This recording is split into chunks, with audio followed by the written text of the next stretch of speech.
In December 2025, Israel became the first UN member state to formally recognize Somaliland as a sovereign state. This was not a symbolic gesture, it was a strategic decision with far-reaching geopolitical consequences. In this video, we explain why Israel made this move, what it aims to achieve, and why Somaliland suddenly matters on the global map.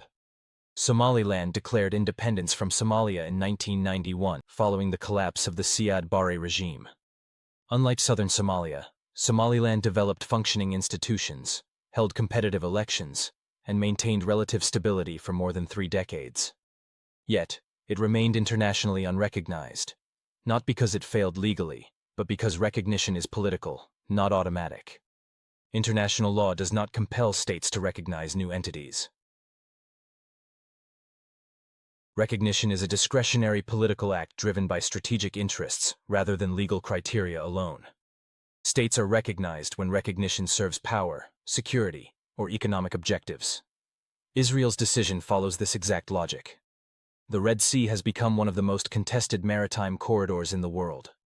Houthi attacks on shipping, Iranian influence in Yemen, and global trade disruptions have transformed the region into a security front line. More than 12% of global trade passes through Bab el-Mandeb.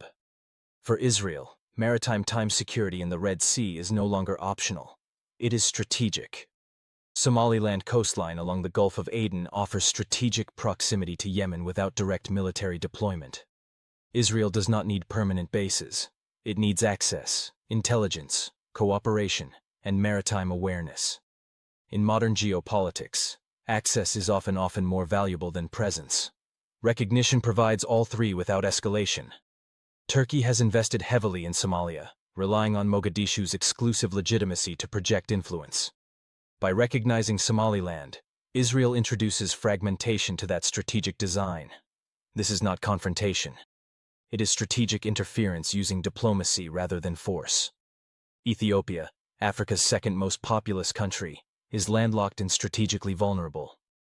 The UAE has already invested in Berbera, integrating Somaliland into a wider Red Sea logistics network. Israel's recognition aligns with this emerging corridor linking the Gulf, East Africa, and the Red Sea. This is regional architecture, not a bilateral gamble. The risks are real. Somalia condemned the recognition as a violation of sovereignty. Regional organizations warned of destabilization. Extremist groups may attempt to exploit political tension, but Israel appears to have calculated that ambiguity now carries greater risk than alignment. Israel's recognition of Somaliland marks a shift in how power is exercised. Recognition has returned as a geopolitical tool. The Horn of Africa is no longer peripheral, and legal status increasingly follows strategic relevance. Somaliland was not recognized because it waited long enough. It was recognized because the map changed.